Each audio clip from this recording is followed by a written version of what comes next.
Hello, and thank you for joining us. This next section of our annual PTC workshop will take a deeper dive into wholesale bandwidth and IP transit pricing trends. And since we've all been stuck at home for quite a while now, and certainly missing being in Honolulu for PTC, I thought it would be fun to at least take a virtual trip around the world in 20 minutes to take a deeper dive into some of those global pricing trends.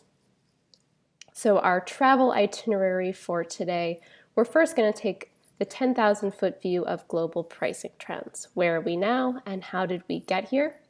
How do trends compare across regions? And then do some regional flyovers, looking at the key factors driving pricing trends in each region. And finally, our flight path going forward. What will be shaping bandwidth and IP transit prices in the years ahead? 2020 was truly an exceptional year, and while the network faced a host of new demands and challenges, many of the key trends that characterized the wholesale market prior to the pandemic remain the same. Robust demand growth and price declines are still hallmarks of the market, and looking at this figure yields pretty familiar results. Bandwidth prices continue to decline, as they always have. Across the key global routes featured here, weighted median monthly 100 gigabit wavelength prices decreased an average of about 15% compounded annually over the past 3 years. Now, we certainly saw a range in those trends. For example, on London, New York, that green line all the way at the bottom, 100G prices decreased just about 7%. In comparison, Miami, Sao Paulo, that dark blue line at the top 100G prices decreased about 21% compounded annually. And while they may look a little bit flat in the middle, prices have been declining at a steady clip on other key routes. For example, Hong Kong, Singapore, that yellow line there, prices still decreased about 20% compounded annually.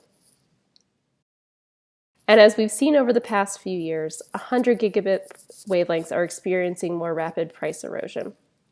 This figure here highlights 100G price erosion in those teal columns and 10G price erosion in those navy bars across key global routes. And across these routes, 10G wavelength prices decreased an average of just about 11%, and that's compared to 15% for 100G wavelengths. Now, part of this trend is due to the fact that 10G prices on some of these routes are already quite competitive, without much more room to fall. But also, as the sales volume of 100G wavelengths has increased, unit prices have fallen faster than that of the more mature 10G product. And those cost savings are in turn passed along to customers in the form of lower wavelength prices. Shifting gears slightly and looking at IP transit pricing, transit prices in general reflect proximity to interconnection points and the cost of transport to reach them. And as we've just seen, as bandwidth prices continue to fall, transit prices have followed as well. Across the key cities here, 10 gig IP transit port prices have decreased an average of about 21% compounded annually over the past 3 years. Again, we see a range in that pace of price erosion, notably Johannesburg and Sao Paulo all the way down at the bottom here. These are two markets where we've seen substantial cuts in the underlying cost of transport to reach international internet exchange hubs. And IP transit prices have also experienced some of the highest rates of price erosion as well. Yes, prices continue to decline globally, but they are not the same throughout the world. This map highlights weighted median 10 gigabit wavelength prices in those lines and 10 gig IP transit prices in the circles at the end of 2020. And for wavelength pricing, as the thickness of that line increases and gradually shifts from blue to red, price increases. Similarly for IP transit pricing in the circles, as the size of that circle increases, your transit price increases as well. As you can see, still quite a range reported globally. For example, 10G wavelength prices on Johannesburg, London are still about 5 times that of London, New York. Now, that's certainly down from what we saw just a few years ago, but still a big premium. And similarly, Los Angeles, Sydney wavelength pricing is still about 3 times that of Los Angeles, Tokyo. So starting on our regional deep dives, first starting with the transatlantic. Now, the transatlantic is a market that has long been characterized by massive bandwidth deployments and some of the lowest prices on offer. But despite the maturity of this market, carriers still report a wide range of pricing. This figure highlights the reported range of 100 gigabit monthly lease prices on London, New York over the past 3 years in that shaded blue area, and the weighted median price in that red line. As you can see, the weighted median price tracks slightly closer to the low than the high, suggesting that the largest volume of transactions do occur on this lower end of the range, but still at the end of 2020, the high price was about twice the low. So what contributes to this range? Well, what you pay is often a reflection of how you buy. High volume customers, such as content providers and carriers buying in bulk, often garner the lowest prices on offer. Customers opting for multi-year leases often receive discounts as well. One thing that is kind of unique to the transatlantic market, there are a number of customer verticals that will pay a premium for low latency, such as financial companies, and oftentimes those low latency cables will command a premium and fall on the higher end of our price range. And finally, customer type. Content providers and customers purchasing capacity to meet internal demand often receive lower prices than carriers who may in turn resell capacity in the wholesale market. And we see a similar trend in IP transit prices on both sides of the Atlantic. This figure highlights weighted median 100 gigi IP transit prices, the reported range in that dark blue column, and then our weighted median price in the circle, and key cities in both Europe and the US. And as you can see with those weighted median prices in the circles, it's a pretty tight range on both sides of the Atlantic. But within individual markets, there still are a range of prices reported. Again, there are a few factors that contribute to this, such as contract length, volume discounts, provider type. These are global internet hubs, and carriers that may have established a POP here outside of their home region may be a little less price competitive than regional providers in some of these markets. And particularly for IP transit, quality of service. Some carriers distinguish themselves based on quality of service. Premium service providers that can offer backbone diversity, superior latency, and jitter will command a premium price per megabit. And interestingly, during COVID, several carriers noted that being able to offer a premium service in a time when a lot of extra demands were being placed upon the network was a selling point for customers. So continuing on our trip and looking at the route that connects Europe to Asia. Upgrades to regional cable systems such as AE1 and CMUE5 have injected a large amount of supply into an already competitive market, and Europe to Asia routes have experienced continued wavelength price declines. Across all of the Europe to Asia routes we track, 10G wavelength prices decreased an average of just about 11% compounded annually since 2017. In comparison, 100G wavelength prices have decreased about 19% compounded annually over the past 3 years. And as prices for higher capacities have fallen faster, that's really compressed the price multiple between 10 and 100G service and made it more economical for customers to upgrade. Looking at this figure, it highlights the weighted median 100G wavelength price in those navy columns, and then the price multiple between 10 and 100G service in those red circles. As you can see across these routes featured here, the price multiple falls about 4.5 to 5 times the price for 10 times the capacity. So it's really made it a lot more economical for customers to upgrade to a higher capacity service if they haven't already. And we've definitely seen this shift. In fact, our global bandwidth forecast service estimates that at the end of 2020, about 67% of sales were comprised of 100G, and that's compared to just 10% in 2017.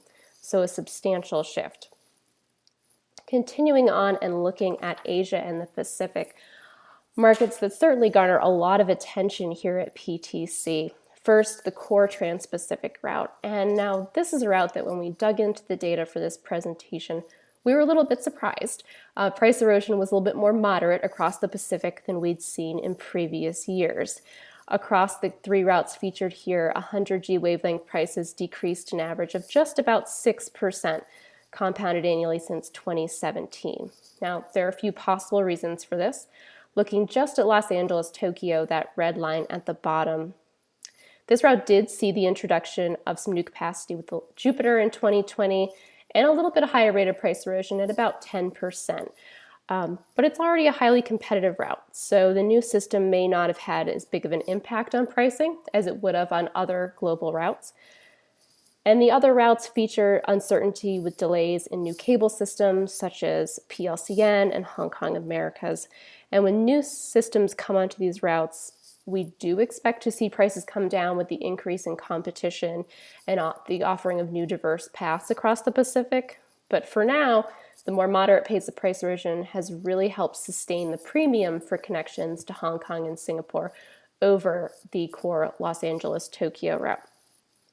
Again, it's too soon to know if there's going to be a sustained reduction in price erosion, but it was worth noting what we saw in the Pacific in 2020. Where we have seen more steady decrease is in 100G wavelength prices on key intra-Asia routes. Across the routes featured here, 100G wavelength prices decreased an average of about 19% compounded annually over the past 3 years. Now, rapid increases in intra-Asia bandwidth demand have really driven a number of new cable systems and upgrades to existing networks throughout the region, particularly between these three hubs of Singapore, Hong Kong, and Tokyo. And those projects lowered unit costs, increased competition, and drove down wavelength prices in these key markets. But as many of us know, Asia is a unique mix of markets and price points, and not everywhere is quite a 100G market yet. So this figure features intra-Asia 10G wavelength prices in those navy columns and CAGR price declines over the past 3 years in those red circles. As you can see, we certainly do see a mix. Across all of these routes, though, 10G prices decreased an average of about 15%. Prices are lowest and price erosion more moderate on those routes between key hubs such as Hong Kong, Singapore, and Tokyo to your left. And to the right, you can see prices do escalate in markets such as Indonesia, India, and Malaysia, but it's also where we're seeing some of the highest rates of price erosion. Many of these markets have been the focus of new cable construction or have been highlighted as potential new regional hubs for providers looking for diversity outside of Hong Kong, Singapore, and Tokyo. So we expect to see continued higher rates of price erosion here going forward. And these secondary markets retain a premium for IP transit as well. This figure highlights weighted median 10 gig IP transit port prices at the end of 2020. As you can see, once again, quite a range in pricing. Jakarta and Manila all the way to the right still remain about 9 times the price per meg of Singapore. But as we just saw, as bandwidth pricing to these markets has decreased, they are seeing that trickle down to IP transit pricing as well. So continuing on to Oceania, a region where new diverse routes on both sides of Australia and upgrades to existing systems have had the biggest impact on pricing in the region over the past few years. Across the routes featured here, 10G prices decreased an average of 29% compounded annually over the past 3 years. Looking first at the routes that connect Australia to Asia, towards the top of this figure, you can see the RFS of ASC and Indigo West at the end of 2018, early 2019 certainly had a big impact on pricing there with the introduction of new competitors and capacity on those routes. Similarly, looking at Los Angeles, Sydney, that red line towards the bottom, with Hawaii in 2018, and more recently with JGA South, which can connect on to the US. We've seen some dips in pricing as well, and with Southern Cross next coming down the pike, we expect to see price erosion continue on these routes going forward. And this has certainly also had a big impact on transit pricing in the region. One of the biggest factors shaping transit prices in Oceania is the cost of transport across the Pacific. Yes, interregional connectivity has significantly increased, but a large portion of the region's traffic is still global, and trans-Pacific costs remain high. So there's a lot going on in this map, but to break it down, it's similar to the global map we saw at the beginning of this presentation, which features 10G wavelength prices in those red lines, and then 10 gig IP transit port prices in the circles. And really the biggest takeaway here is that the impact that the cost of underlying transport has on the transit price in Sydney. This is changing a little bit, just as we saw in the last slide. Those transport prices are rapidly changing on both routes to the US and Asia, and that's trickled down to the transit market as well. IP transit prices in Sydney have decreased about 23% compounded annually over the past 3 years, and we expect to see further reductions in these wavelength prices to have an impact on transit, in addition to improvements in local traffic exchange and the establishment of more carrier POPs and presence of cloud service providers in the region, lowering prices going forward as well. So taking a big jump on over to Latin America, a region which is still feeling the effects of new cables and upgrades to existing systems, along with the addition of new global and regional carriers that are expanding their presence into key markets like Mexico and Brazil. Across all of the regional routes featured here, weighted median 10G wavelength prices decreased an average of about 24% compounded annually over the past 3 years. Despite universal price erosion, we still do see quite a range in pricing. Connections to Sao Paulo and Mexico remain the most competitive.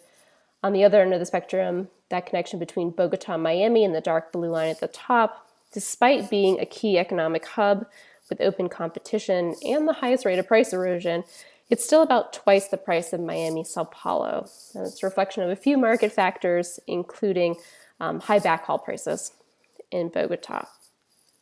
And just as we saw in Oceania, as transport prices have lowered, transit prices have fallen, and we've seen some changing business models. Instead of obtaining internet ports in local markets, it has historically been more cost-effective for regional operators to purchase transport to Miami and IP transit there. So really that cost of transport to the US largely determines overall costs.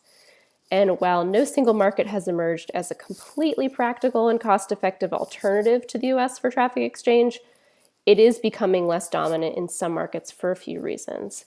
Local content caching and hosting are increasingly more common, and also that per unit price gap has been decreasing. And let's take a deeper dive into that here with this figure. To the left of each year, we feature the cost of transport to Miami in the dark blue and IP transit in Miami in the red. And on the right, you have the cost of IP transit in Sao Paulo in those teal columns. As you can see, in 2017, there was a pretty big gap in pricing between the two sourcing methods. But over time, that premium has decreased, especially when you get to 2019 and 2020. So while many providers will still opt to purchase transport to Miami and exchange traffic there, there is a more cost-effective option emerging should providers look to that. And finally, taking a look down in Africa. So prices for wavelengths that connect sub-Saharan Africa to Europe have declined drastically. Across the routes featured here, 10G wavelength prices have decreased an average of about 31% compounded annually over the past 3 years. This figure highlights the median 10G price on these key routes, and that red circle is the CAGR price decline between 2017 and 2020. As you can see, we've seen the most aggressive price reductions on the West Coast, thanks to an injection of supply from the wax cable upgrade and terrestrial network development that has lowered backhaul prices to these cities. On the other end of the spectrum to the left, with Johannesburg, London, we have South Africa reporting the lowest prices in the region. It is the most established hub as well. And one factor that is a little unique to Africa that has been shaping 10G price trends, Africa only fairly recently became a more robust 10G market. And prices on many of these benchmark routes were high, so there is a lot more room to fall, so to speak. And we expect to see pretty dramatic rates of price erosion going forward. And just as we saw in Oceania and Latin America, the cuts to the underlying cost of transport have trickled down to the transit market as well. Once again, we have our map here that's highlighting 10G wavelength prices in those red lines, and then transit prices in those circles. As price increases, those lines increase in thickness, and for the IP transit pricing, the circles increase in size and gradually shift from blue to red. As you can see, the price of a 10 gig IP transit port in Johannesburg is still about 10 times that of London, but that is down from almost 23 times the price in 2017. And a lot of that can be attributed to cuts in the underlying cost of transport, but also South Africa has become home to a number of carrier-neutral co-location facilities and points of presence for cloud service providers that have really fostered more local traffic exchange and brought down transit pricing as well. So to wrap it all up and take a look at what is in store for pricing in the year ahead, much of the global market has or is currently migrating to 100G transactions, and it has become the most common transaction on most key routes. Lower unit costs for the service have driven lower wavelength prices. And with 200, 400, and 800G line rates coming down the road, we expect to see this continue. Also, new direct routes, integrated backhaul into cable systems, and technological improvements such as high fiber count cables will offer cost improvements over existing options. And similarly, those lower costs passed along to customers in the form of lower prices. For IP transit, lower unit costs, transport price cuts, and intense competition continue to fuel further price erosion for IP transit. But despite all of these declines and recent market convergence, we don't expect to see a unified global price due to differences in global network topology, underlying costs, and demand volumes. And each of these factors mentioned above will continue to impact regions in different ways and at different times due to unique market conditions. So check back as we review different regional trends in the year ahead to make sure we stay on top of it all. And thank you so much. Have a great day.